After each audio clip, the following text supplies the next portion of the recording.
یہ جو مفتی تقی عثمانی صاحب پہ فرض ہیں کہ جہاد کا آغاز اپنے گھر سے کریں، اور وہ مرسڈیز جس میں وہ پھرتے ہیں وہ بیچ دیں اور فلسطینیوں کو دان کر دیں۔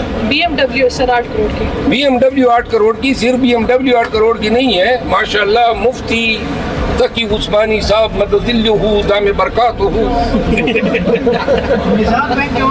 و عرباتہ و کرباتہ تقریر کر لیتے ہیں، وہ ہاں وہ سسکیوں غم و فریادوں کی وہ داستان گڑھ لیتے ہیں۔ کم بختو 2% کی امداد تو آپ لوگوں نے کی نہیں ہے فلسطین میں۔ جب ماں باپ کی تربیت نہیں ہوتی نا تو بدتمیزی بچے پیدا ہوتے ہیں۔ حضرت مفتی تقی عثمانی صاحب سپریم کورٹ کے جج ریٹائر ہوئے ہیں، ان کے پاس تو ویسے ہی اچھی خاصی تنخواہ تھی، ان کی حلال تنخواہ تھی۔ سعودی عرب میں 5 سال وہ وہاں کی فقہی مجلس کے امیر رہے ہیں، تو اس میں سعودی عرب کی طرف سے بھی ان کو تنخواہ ملتی تھی۔ ان کو تو ارب پتی ہونا چاہیے تھا، جبکہ وہ ارب پتی نہیں ہے۔ اس دور میں ہمیں پتہ چلا تھا کہ وہ اپنی تنخواہ کا بہت بڑا حصہ صدقہ کر دیتے ہیں۔ تو ایسی کنڈیشن میں اگر وہ BMW رکھ بھی لیتے ہیں تو کیا حرج ہے اس میں؟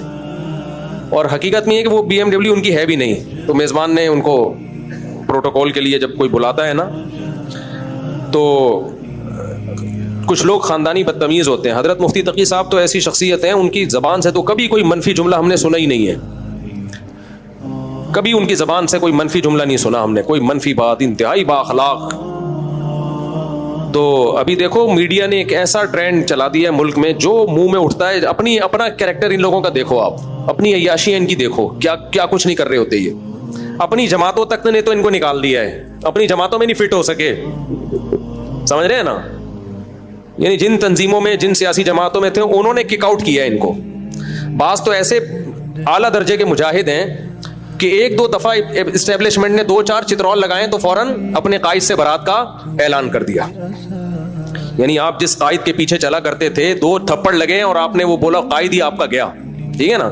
یہ اپنی اوقات ہیں ان لوگوں کی، ایک تو وہ فواد چودھری صاحب ہیں اور یہ جو شیل افضل مروت صاحب ہیں۔ اپنی حالت ان کی وفاؤں کی یہ ہے کہ 2 چترول لگے، تھوڑا سا عوام نے احتجاج کیا تو کسی کو نکال دیا، کسی نے استعفیٰ دے دیا، یہ ہے ان کی اپنی حالت۔ اور آپ ان کی زبان دیکھو، مجھے اس پہ کہنا نہیں تھا لیکن یہ ٹرینڈ بہت خطرناک ہے۔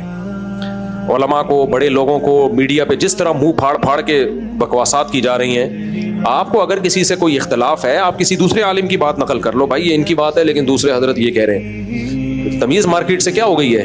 شارٹ ہو گئی ہے۔ تو یہ مجھے ان کے خلاف کہنے کی ضرورت نہیں تھی، یہ تو انہوں نے سوال پوچھ لیا، کیونکہ کمنٹس میں ہی لوگوں نے ماشاءاللہ کافی طبیعت ہری کر دی ہے۔ لیکن دیکھو، بے عزتی ہمیشہ عزت دار آدمی کو فیل ہوتی ہے، ان لوگوں کو اپنی بے عزتی فیل